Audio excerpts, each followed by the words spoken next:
Hello and welcome to Black Bear Atheist. It's been a while since I post, and I would like to apologize for not informing you guys of what's going on. In 2025, I want to be a better communicator in my personal life and definitely on YouTube to tell you guys what's been going on. So I was gonna try to post last week. My laptop was working, and then it stopped working, and then I tried again on Sunday, and then it stopped working again. Right now, it's working. I hope it continues to work so I could post this video. Well, if this video is out, then you will know that it's working. So I'd like to apologize for that. And the video we're acting on today is a video by Capture Christianity, and it's why it doesn't take atheism seriously. So immediately after I saw the title, why after a decade of study, I no longer take atheism seriously, and I saw the thumbnail that he asked for 10 years of study. It just came to mind. What did Cameron Bertuzzi actually studied? What was his educational background? And I found that he also wrote an article about this. Is a photographer, not a philosopher, not a theologian. Is a photographer. So what do you mean 10 years of study? This just seems like it it's deceiving. Even if it's not attempting to, it's kind of deceiving his audience to think, oh my goodness, he got some degrees, he got some PhD, he actually studied this. No, he's just doing his personal research. Just like I want to put a whole postcard and say, "Oh my God!" After 18 years of studying the Bible, that doesn't make sense. You say after 18 years of being a Christian, if I got a PhD in biblical studies, then I would be like, "Oh, after 10 years of dig diving and peer review and knowing and researching all about the historicity and everything in the Bible, this and that, this is what I found." This just seems deceiving off the just right off the bat. If he clarified this, I'll point it out. I'm not gonna just let it go. I'll point it out if he clarify that he doesn't have a degree or PhD in biblical or religious study in general. But I'm not sure if he's going to do that. So that's just something I would like to point out. So, roughly 13 years ago, my brother became an atheist. We were brought up non denominational, evangelical Christians, so this came as quite a shock, as you might imagine. Now, I actually went through my own period of doubt right after high school, but I got over it pretty quickly. Like, I personally doubted whether or not Jesus actually existed, but I had those doubts overcome pretty quickly when I learned that Jesus was actually mentioned by non Christian historians like Josephus. So, after I learned that he became an atheist, I thought I could overcome his doubts pretty easily, but I was wrong. I was very, very wrong. What's up, everyone? Cam here. In this video, I'm telling you the story of how after 10 years of study, I no longer take atheism seriously. Now, I started this video So telling you so about my far he brother. hasn't pointed out anything about the fact that his study is not actually doing extensive research. I guess maybe his study is inviting people that could have PhD or stuff into his channel to talk about how there's still questions with their PhD and stuff. But that's not really you doing intensive research or having like a degree. And the reason I'm saying a degree from an actual decent college and not a Christian online foolishness is because that's more trustworthy than, oh, I did my personal research and here's what I found. This should be, I guess, as important as the people that got their doctorate or whatever in religious studies. And that's all very relevant to where I'm at now. I used to take atheism very, very seriously. But pretty much the only thing I knew about atheism back then was that a lot of really smart, like scientists, were atheists, right?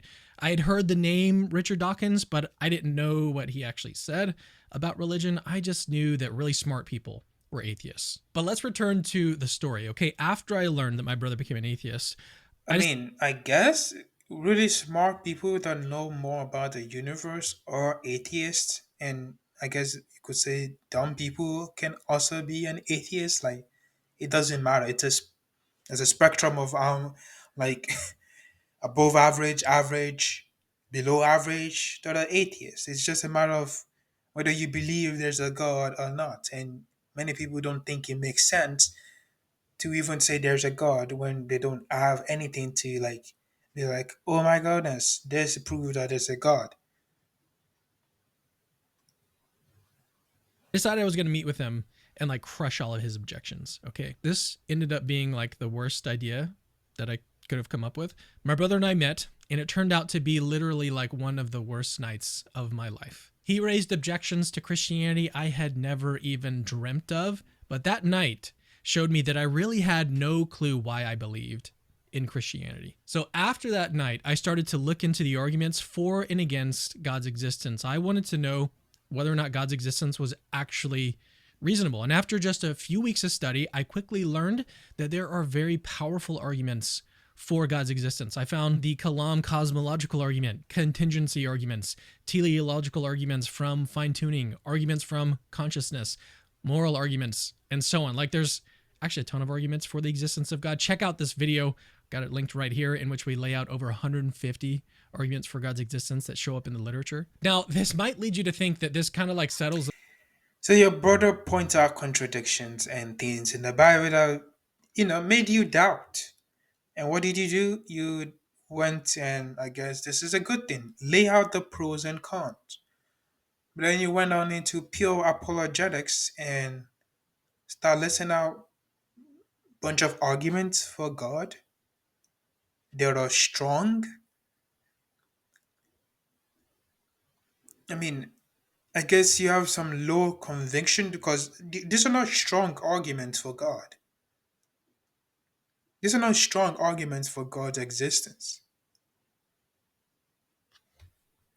Let's have him finish his story. Doesn't matter. Like, don't all of these arguments for God's existence prove that atheism is unreasonable? Well, not so fast. Okay, first of all, every single argument has responses from atheists, and you've kind of got to do the work going through those responses. But secondly, there are also powerful arguments for atheism. Now, the best argument that atheists have, at least Okay, it is no argument for atheism. I mean, you got it right the first time by saying that you have arguments for God to support or to support your belief in God and their responses to that. It's not an argument for atheism, their responses to your argument that there's a God. They're not arguments for atheism. I'm not sure where this is coming from. I was gonna do a reaction video on Trinity Radio, I think it's called, and he was basically asking 5 questions to atheists in 2025, and he point this video out. That's why I'm here reacting to this instead of that, because this is more even interesting. Like, there's no argument for atheism. He also said that in the Trinity Radio. He also said the argument for atheism. It's not an argument for atheism. It's more of atheists saying, you bringing an argument saying blah blah blah blah blah blah, so God. And we're saying no, blah blah blah doesn't make that much sense. Like saying, oh, fine tuning proves God. And then we point out, well, the universe is really not that fine tuned for us. That's not an argument for atheism.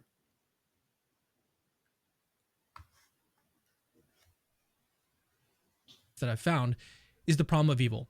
The problem of evil is so powerful, in fact, that it's led a lot of people to say, look, okay, sure, you've got arguments for the existence of God, but the problem of evil is so powerful that it defeats all of those arguments. But you know what? I should probably like pause the story really quickly and just explain what this argument is, just a little bit more in depth, because somewhat counterintuitively, it actually plays a central role in why I no longer take atheism seriously.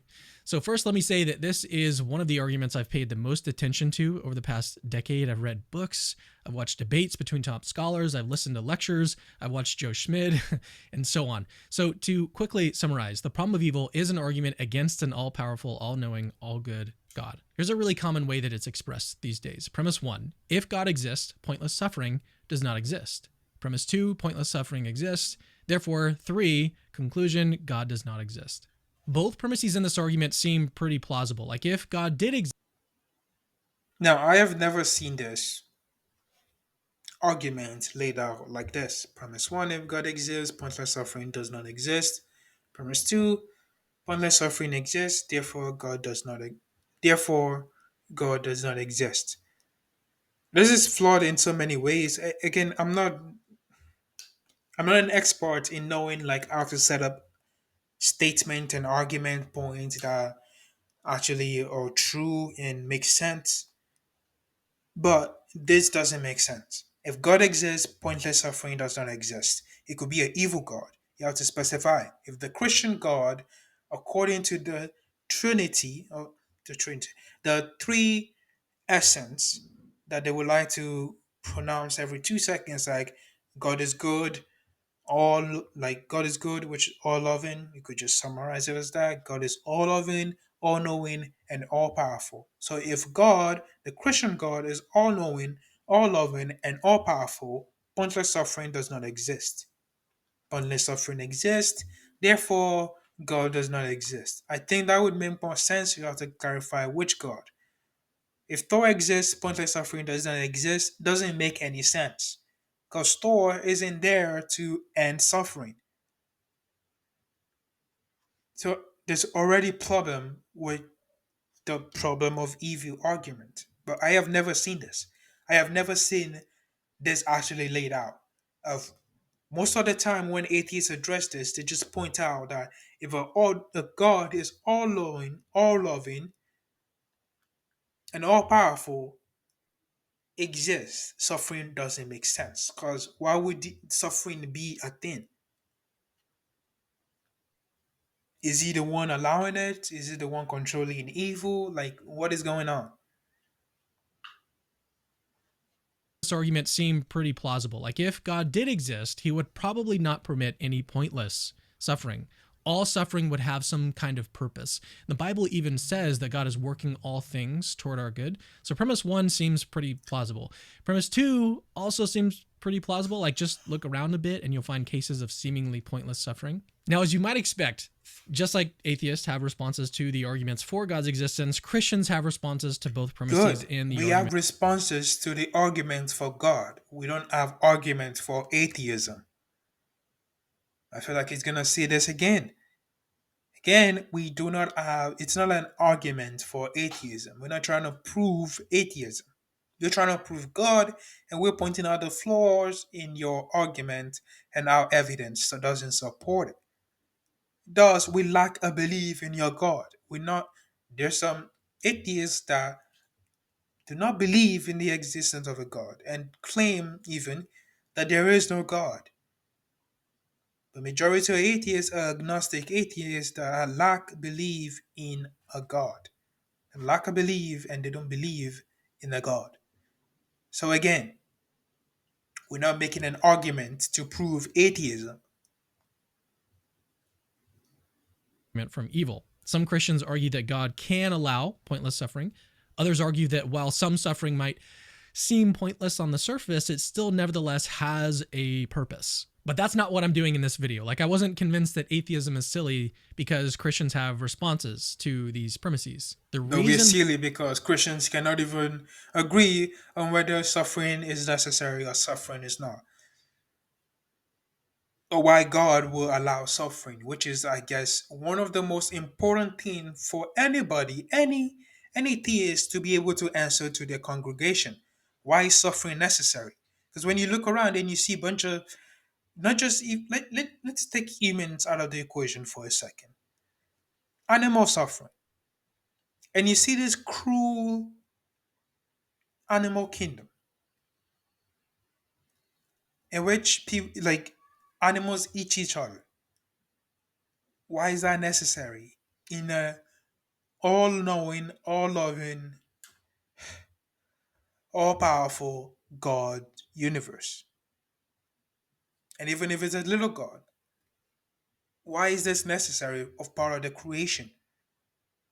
Because there's things most theists who believe the God created the universe. They don't believe the God are part of the universe. They believe the gods create the universe, create many things in the aspect of the universe, like Thor, god of lightning. It's not like Thor.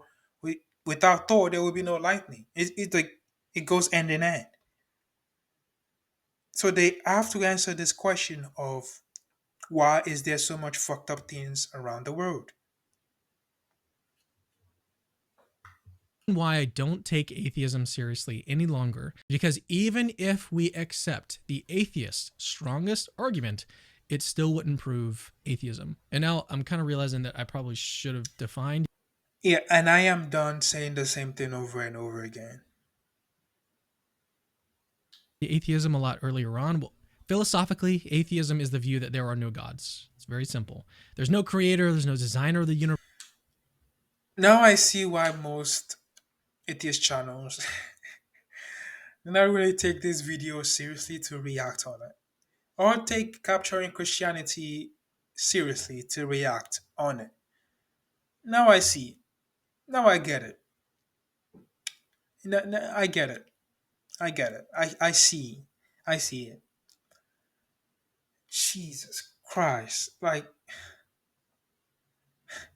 after 10 years of studying the Bible, studying different religion, studying all of this stuff, I came to a conclusion that you know what those atheists that actually try to tell me and point out the flaws in my argument, that there's a God, and the ontological, the bunchological, the dumbological argument for God that proves the existence of my Christian loving God are flawed and they don't make any sense. I have no idea what those atheists actually are. Can I do a fucking quick Google search?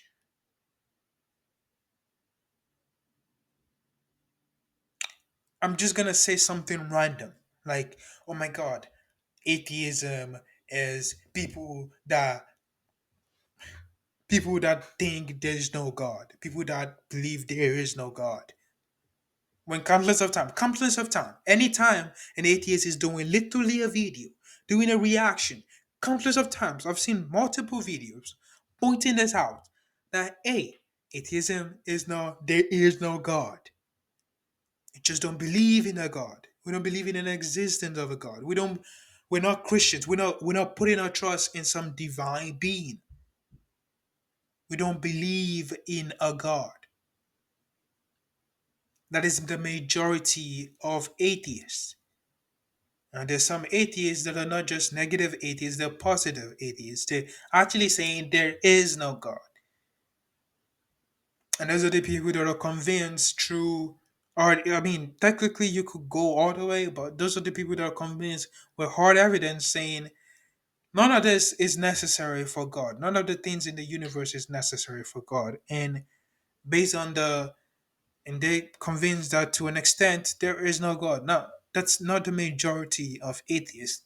Most atheists that you come across are agnostic atheists, which they just don't believe in a God. They lack a belief.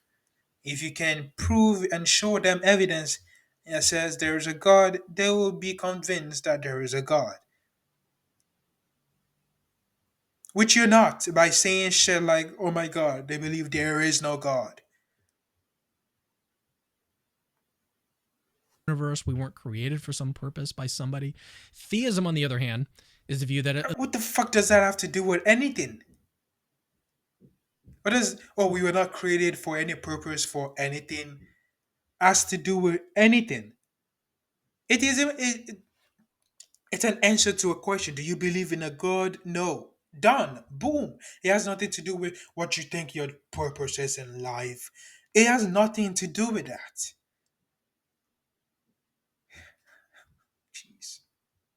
at least one God exists. So atheism has no gods, and theism has at least one God. But so why doesn't the problem of evil establish atheism?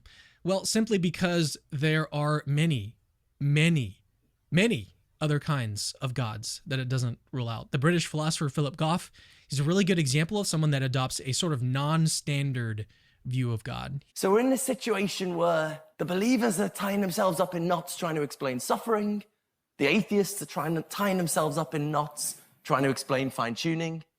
When in fact, there are middle ground options that can elegantly account for both of these data points. Consider, for example, the hypothesis of a God of limited power, a God who's made the best universe they can.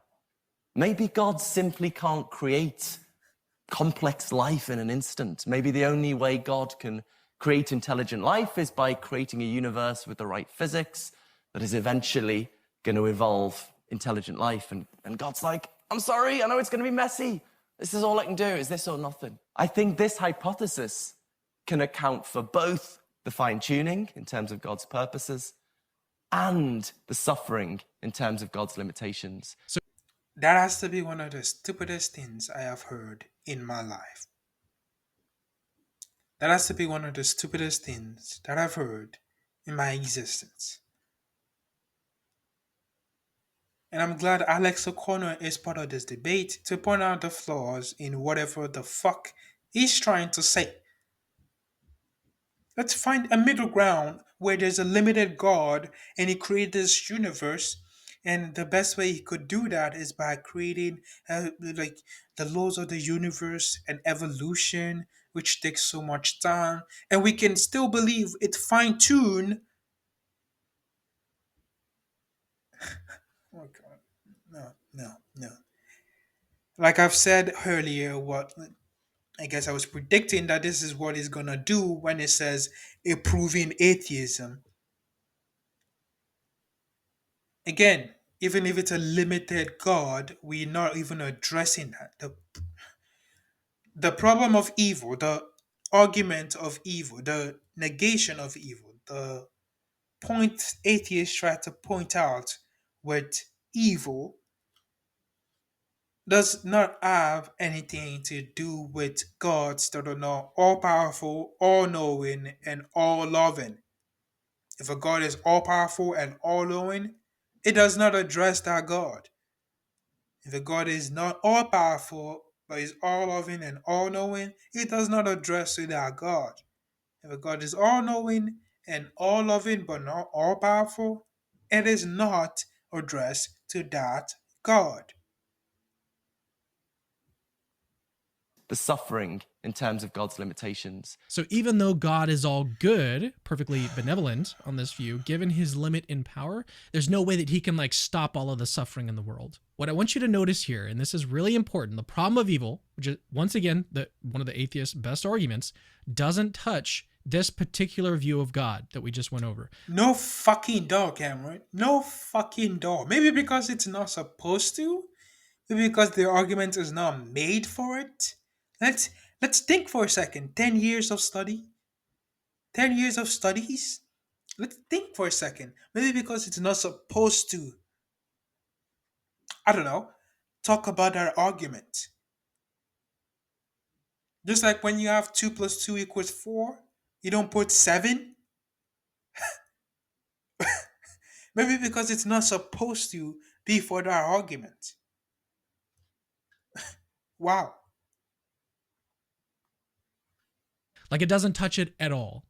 Think about it like this. Okay, scientists used to believe that the speed of light was infinite. When we discovered evidence that the speed of light was finite instead of infinite, we didn't conclude that there's like no such thing as light, right? We modified our concept of the speed of light, one of the properties of light.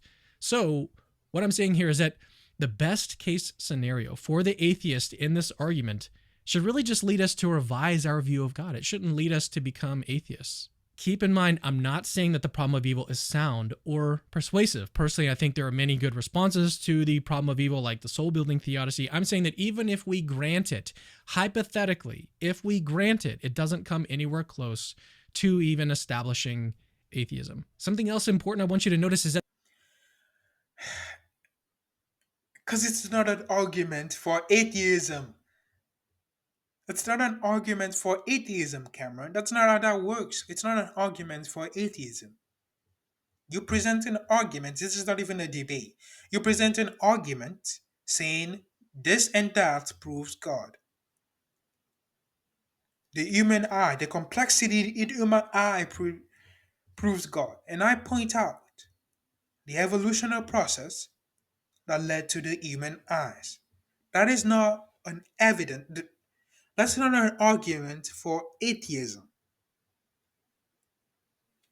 You can make a conclusion from that and say, okay, well, if evolution is true and all this stuff and the Big Bang, and we know the beginning of the universe, we know it's expanding and all this stuff, and none of it, we haven't found the end of God anywhere. There's really no need for me to believe in a God. But you can't pinpoint and say, well, evolution is an argument for atheism, because it's not. The, is this entire video just based on the fact that he thinks atheists are making an argument by saying, well, what about evil? When Christians are ramping and screaming at top of their lungs, God is all knowing, all loving, and all powerful. God is good all the time, BS. So it doesn't make sense. That the same cannot be said of arguments for God's existence. Like if we grant that the arguments go through for God's existence, then they would actually prove that at least one God is real. So the move that I'm making here by like hypothetically granting their What argument, the fuck is the point? I'm sorry for cussing so much, but what the heck is the point? When your God is all powerful, all knowing, and all loving, what is the point of that? Of proving that there is at least one God. Oh, maybe Thor exists and Zeus exists, but I'm worshiping the wrong God, so I definitely won't be going to the right place when I die. What's the point of proving one God? I mean, the entire your channel is named Capturing Christianity. Last I checked, you're not trying to prove whether Zeus exists. You're trying to prove that God, your God, the one that you're worshiping, exists. So focus on his attribute, which the argument, if you want to call it that, Cameron, of evil from atheists is to combat the all loving, all knowing, and all powerful God who would allow evil. It's not addressed to Zeus.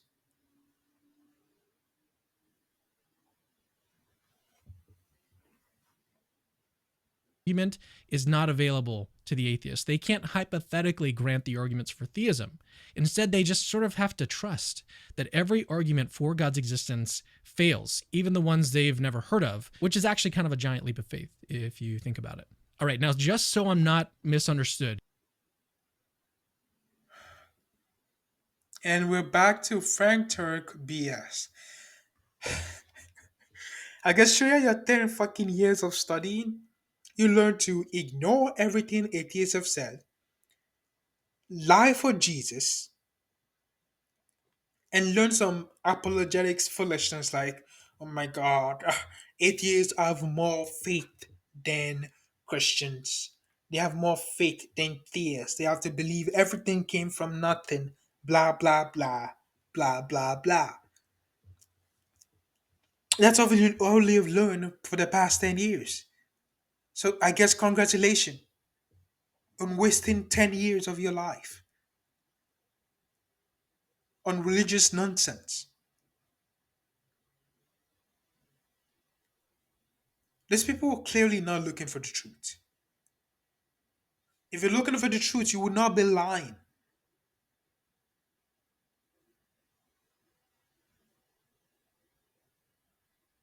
By pointing out the flaws in the ontological argument or any other argument that Christians make, atheists are not making an argument for atheism.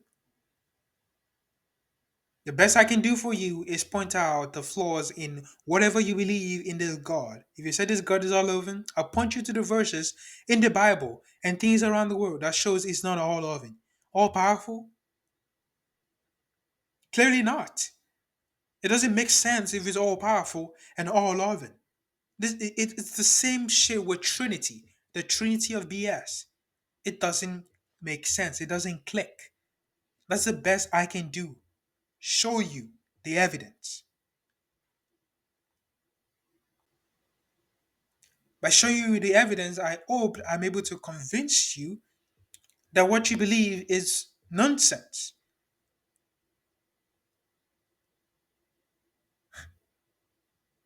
Because it is. Considering the fact that you have no evidence for it and you're believing in off entirely on faith. And then you come with 10 years of studies. Oh, the best argument for atheism.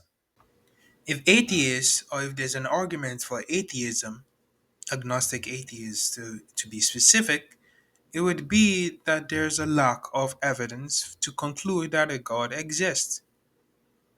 That would be the point of the entire argument or the line of reason for why I'm an atheist and most agnostic atheists are atheists. Now, if it's an atheist saying there is no God, a positive atheist actually saying there is no God, they might have a bunch of arguments and things that they will conclude, showing you what they believe in and why they conclude that there is no God. Not just that there's not enough evidence to conclude as a God, that there is no God. So I think even when you say, oh my God, argument for atheism, the best I think we can consider an argument for atheism is a lack of evidence to believe that there is a God. But to say evolution or point out these scientific facts and say that's evidence for or the arguments that for atheism, that doesn't really make any sense. Yes, these are things atheists point out and say, well, this doesn't really need God. This doesn't need God either. It doesn't make sense. The Bible doesn't make sense. Pointing this bunch of things out supports atheism, but it's not an argument for atheism. I'm not sure if I'm making sense, but I am able to. I hope you understand what I'm saying. Let's see if he has anything else to say. Here's what I'm not saying. I'm not saying that Christians should think that God is limited in power. I'm not saying that we have to Then what the heck is the point of the of si- what the heck is the point of spending the entire video talking about this limited God? make this move, okay? What I'm saying is that the atheist's best argument doesn't come close to establishing atheism. Not even close. So even if we grant the atheist's strongest argument, it does not support atheism. The argument was never supposed to support or argue for atheism. The argument was to combat the idea of all powerful, all knowing, and all loving God. I have never seen an atheist go, well, the problem of evil, does God doesn't exist, and thus atheism. The most it would do, again, hypothetically, is cause us to revise our view of God. That's it. And this is a huge reason why I no longer take atheism seriously. I should also mention And this is the reason why I don't take you seriously at all. Cameron, this is utter nonsense. This is a new law. It's like you already at a law and then you dig deeper. This is a new law. The reason I don't take atheism seriously is because there are best arguments for atheism doesn't actually prove atheism. Considering the fact that the argument pointing out the problem with evil is just to show that Christians don't have answer for evil. I mean, technically they do. The Bible did say in Isaiah that God literally saying, I'm the one that created evil. They just don't want to admit it because of what it implies, that their God is not necessarily all loving, which would make perfect sense. Meaning they're worshiping a flicking a demon, I guess you could say, in their terms.